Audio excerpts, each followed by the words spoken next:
The best part of that game was when you weren't playing it. Damn, Shane. Mighty games have now come and gone, but we must further parse down our selection if we are to find the best of the best. Today, Austin Hargrave, Gerard Khalil, Jared Knabenbauer, and Shane Gill join me, Forrest Lee, as we end the winners' semifinals. It's Ocarina of Time, GoldenEye 007, and Banjo Kazooie, and this is madness. None of us want to do this one. I feel in Gerard.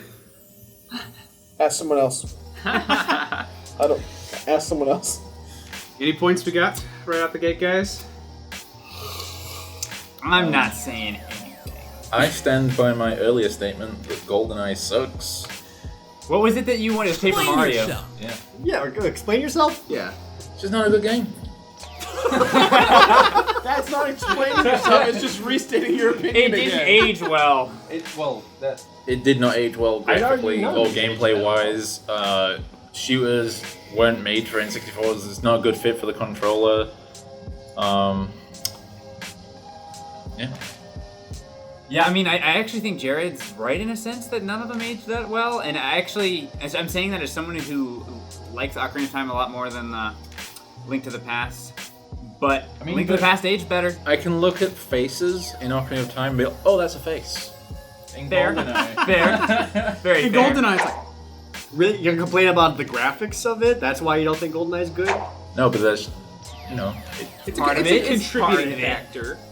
Textures. Yeah, I think all three of these games kind of suffer from the fact that the N64 was very much part of the generation of consoles where gaming was kind of going through its awkward, acne-filled You know what? teenage years. I actually think, based on the limitations of the consoles, Banjo Kazooie might be the game here that utilized the system the best.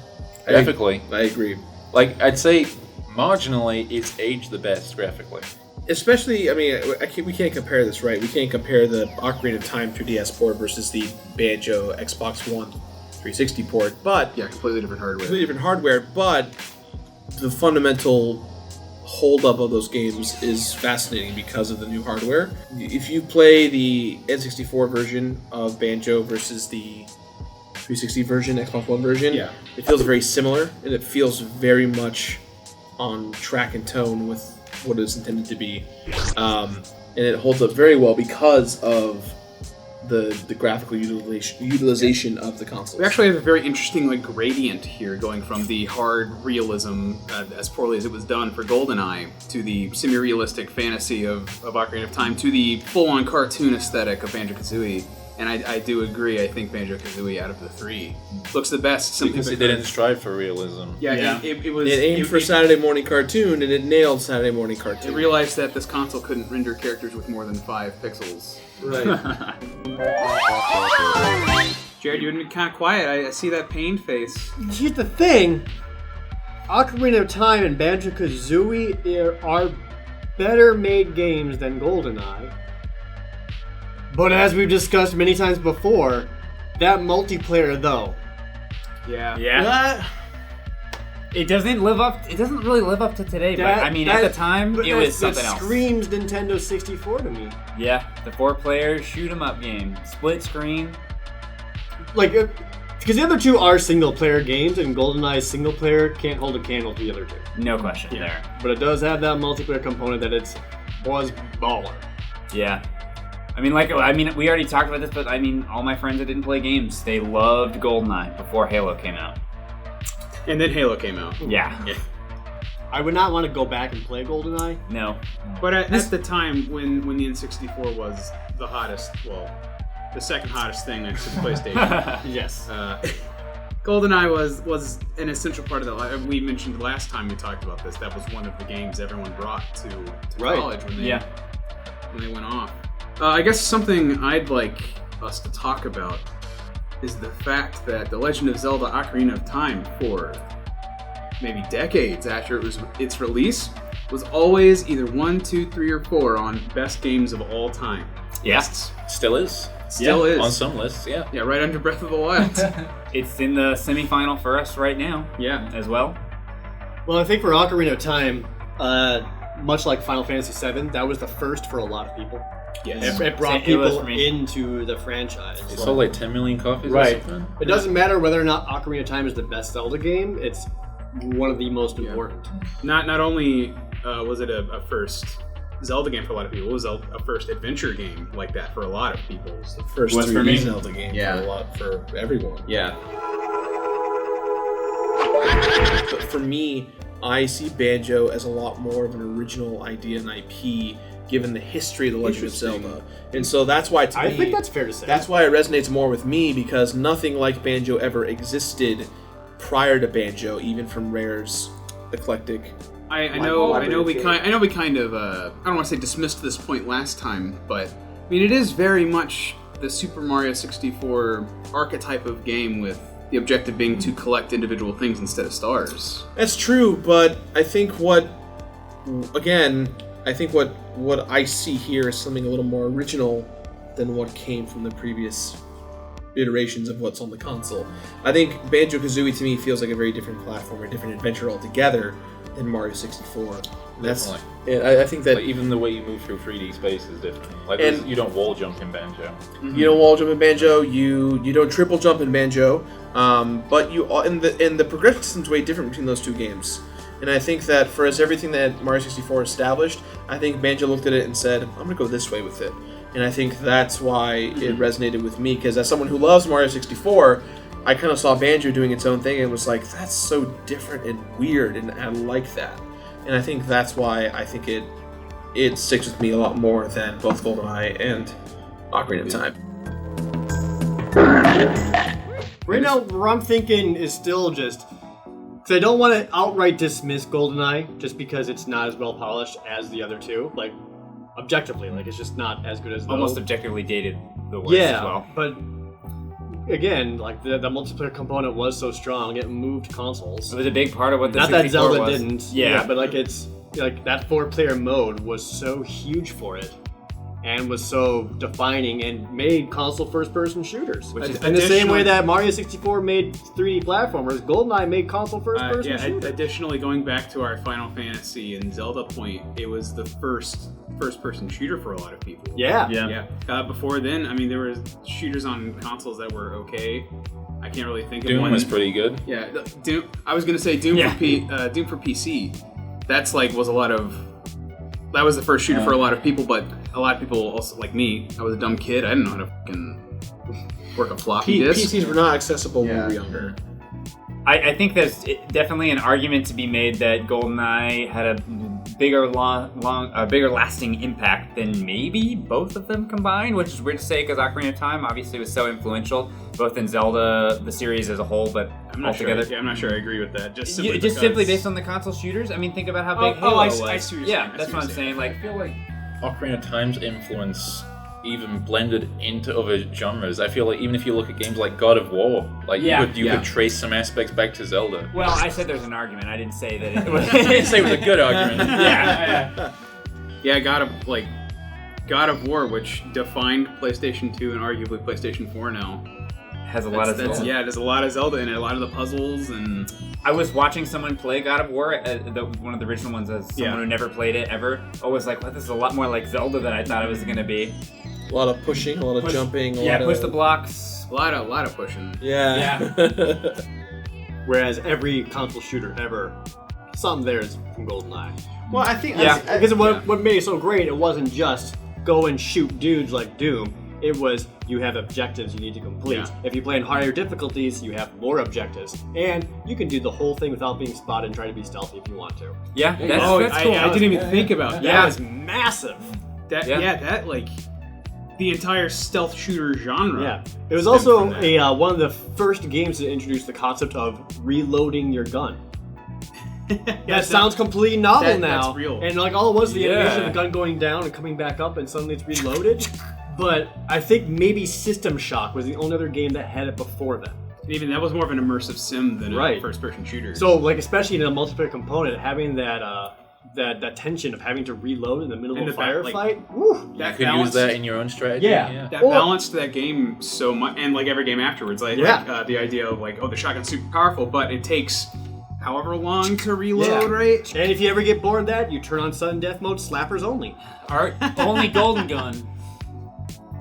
So I think in terms of replayability and what can be customized, the multiplayer in GoldenEye is really freaking good at that. Yeah. Yeah, you're bringing up some good points about Yeah. GoldenEye, honestly. Yeah, but I think Counterpoint, Not it saying- sucks though. I'm not saying it's not rough around the edges. there's something to be said about these three games specifically, right? Because if you take a young boy or girl today, or whoever they may be, and you sit down and you say, play Banjo, play Ocarina, play GoldenEye, right out the gate, no context allowed, nothing allowed, give them an N64 controller, whether they may have touched it or not is irrelevant. And they're looking at accessibility. I think they're least likely to resonate with GoldenEye. Oh, definitely. I think in terms of accessibility, I think Ocarina of Time might be slightly too difficult compared to puzzle-heavy. Banjo. Absolutely, because it's simple platforming.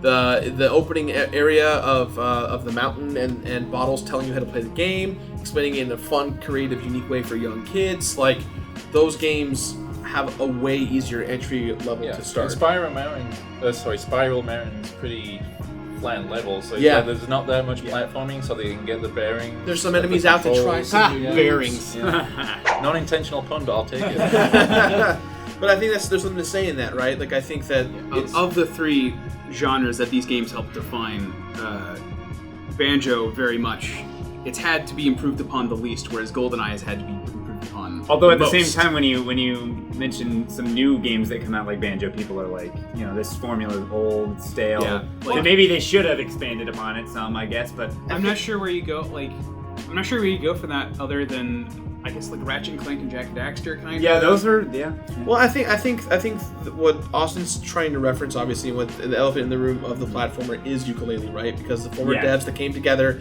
to reboot the franchise, to basically make Banjo Spiritual 3D. successor. Yeah, of course. But I think the major disconnect between Banjo and Yooka-Laylee is that Banjo was going somewhere that hadn't been gone before, whereas Yooka-Laylee was going backwards to a time where these things existed. Yeah. And while they moved forward and evolved with Banjo and different platformers that came after it, Yooka-Laylee was trying to go back to a time where there was this thing. And I think Yooka-Laylee did some good things to reflect the bad things that were in Banjo, but I think at the end of the day, they kind of shot themselves in the foot with regards to how to push the genre forward.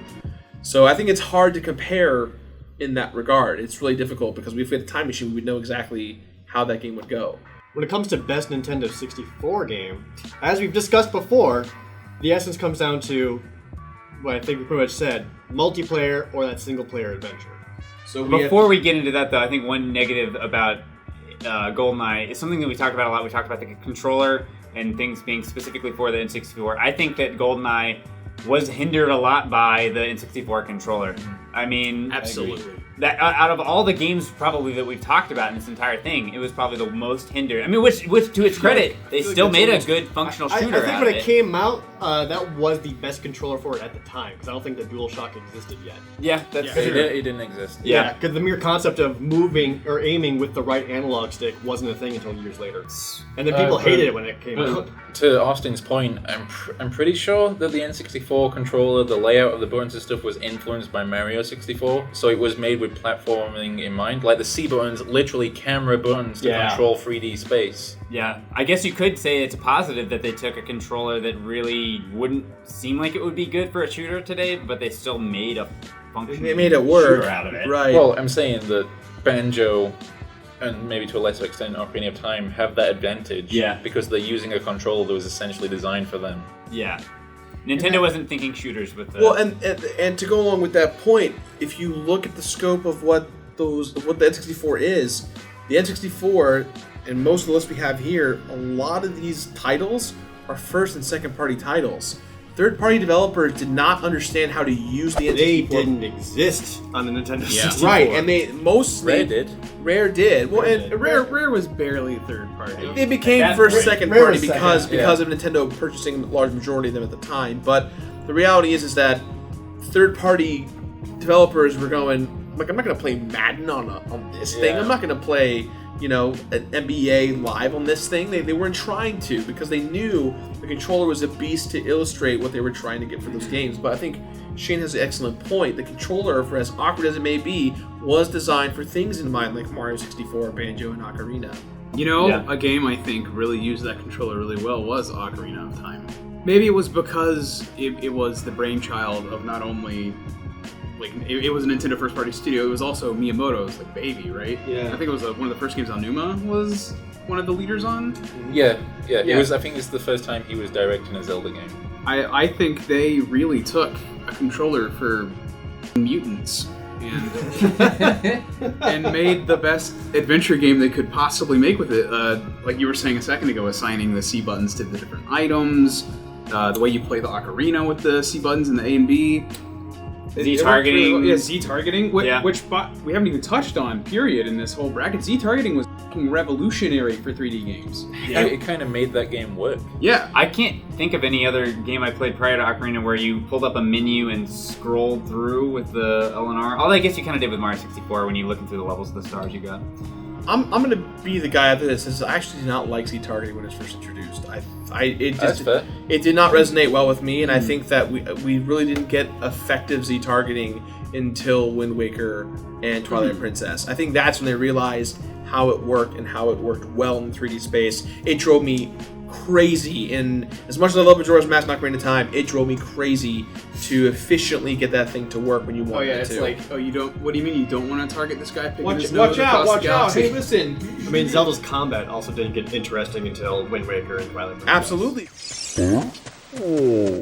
Yeah, and that's one of the things that I felt like Ocarina of Time didn't age upon well. It's still a very combat-heavy game, and the combat's boring. A lot of hitting Unless you and use the waiting items, and dynamic though. attack, and it's Whereas GoldenEye, still shoot. A lot of shooting still fun.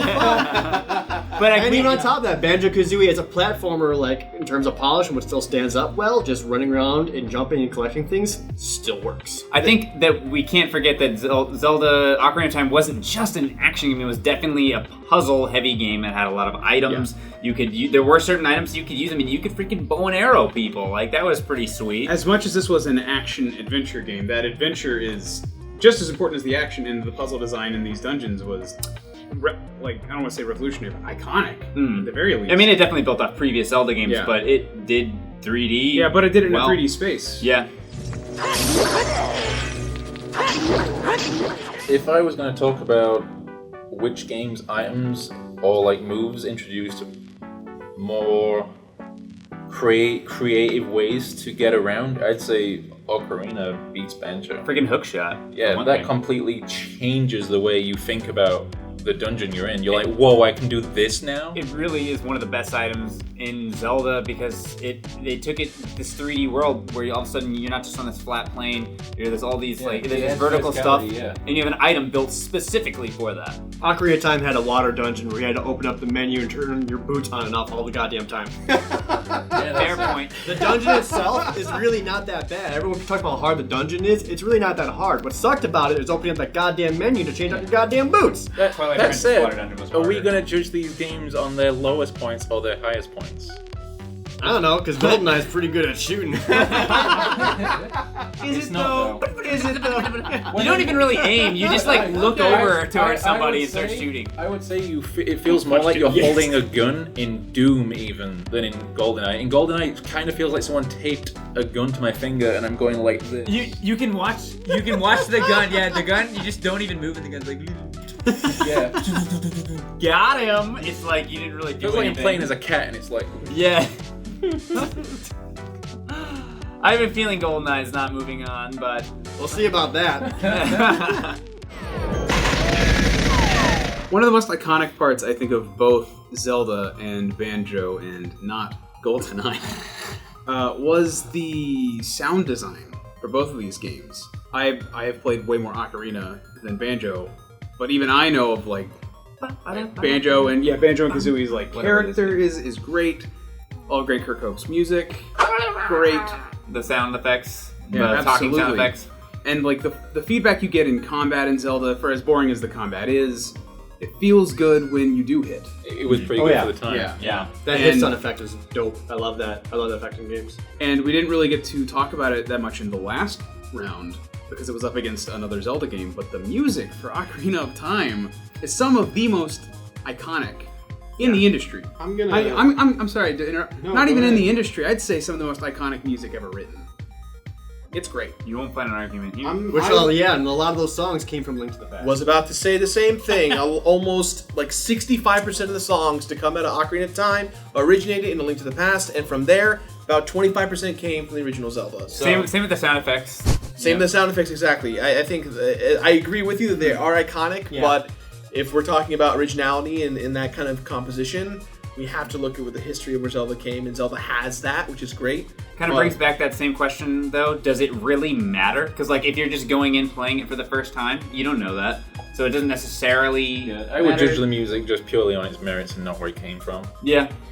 Yeah, we complimented Smash Brothers for all that stuff. Yeah, that's true. GoldenEye had dope music too, though. Yeah, it did, Like the actually. way they used What's- Another they used Grant the- Kirkhope. Yeah, they used the Bond theme as a leitmotif throughout a lot of the songs, and it was really freaking good. How much?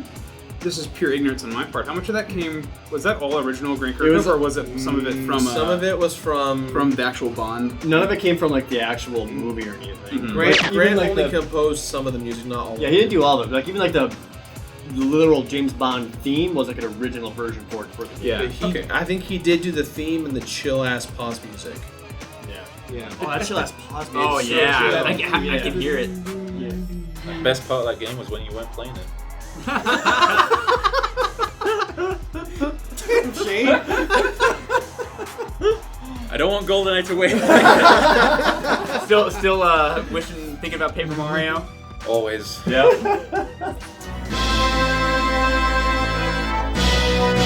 Guys, we're gonna have to decide on this soon.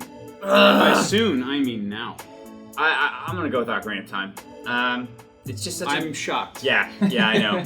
It's just such an iconic game. It influenced everything. It was on lists. Like, I mean, everybody talked about it for. People still put it at Today, the top of now. the best game ever made. You know, I and just don't want Ocarina to win because Ocarina always wins. Ocarina Ocarina- always wins. Ocarina- It's always at the top, and I can't judge the game for that because it is what it is. That but seems like your personal preference is getting in the way of what you think the best N64 game is. that's true, but that personal bias has been illustrated many a time on this show, so I don't give a.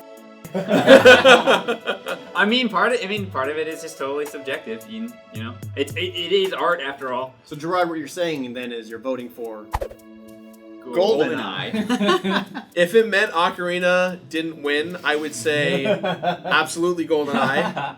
But I know that he's going to probably vote for Ocarina, which means that it's going to be a moot point anyways. So I'm going to stick to my guns and say Banjo Kazooie. Shane.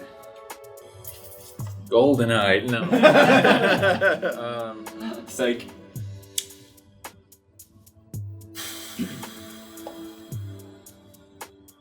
Well, like I said, I think both of them, the focus is adventure.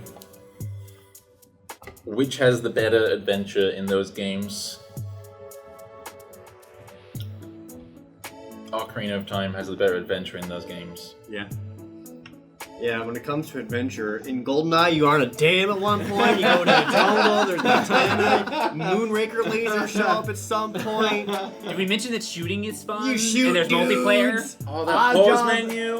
Everybody loves Oddjob. It's chill. It's that chill ass pause music. No, if I'm being real between all the games, and especially when it comes to the Nintendo 64, it's Ocarina of Time, man. I know. I was like, I want to say Banjo just because to build some tension up, but like, Yeah, you kind of want to play devil's advocate, but it's like no.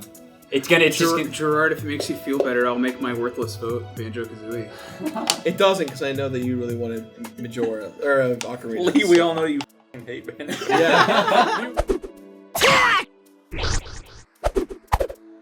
I'm okay with being. I feel I fought a good fight. I'm just glad it wasn't unanimous. I was teetering between Banjo and Ocarina, so I don't think you did. I think it was It's closer closer than than it seems based on the vote, I think. Yeah. I just get frustrated because everyone always talks about Ocarina. Yeah. I mean, I also feel like because there's been other versions of Banjo. Banjo is just a better game on other platforms. Like even just like they didn't get a full remake. They just did like the Xbox version. They did the 360 port. Yeah. And the rare replay. Yeah, like those Both are Yeah. mechanically and graphically better. Yeah. It makes a game that Suffered from the hardware, the two analog. It absolutely Yeah, does. Yeah, like those are just better versions of it. quality of life changes that were really appreciated. Yeah, whereas Ocarina of Time also got a remake on the 3DS, but I feel like it's so close to the original. Like you can The only play either one and it'd the be only fine. quality of life. I was about to say the only quality of life Kinda. change they made was to make the boots an item you can put on the. That was Quality better. of life. My quality of life when I was playing that game. That was better. Yeah. Would have been kind of cool to see Banjo and Mario 64 in the finale. No, it wouldn't. Yeah, I'm just saying it. What game do you think should have made it to the winners finals? Let us know down below. If you enjoyed this video, please like it and subscribe for more madness every Tuesday and Thursday. And if you haven't already, check out the latest Did You Know movies on South Park.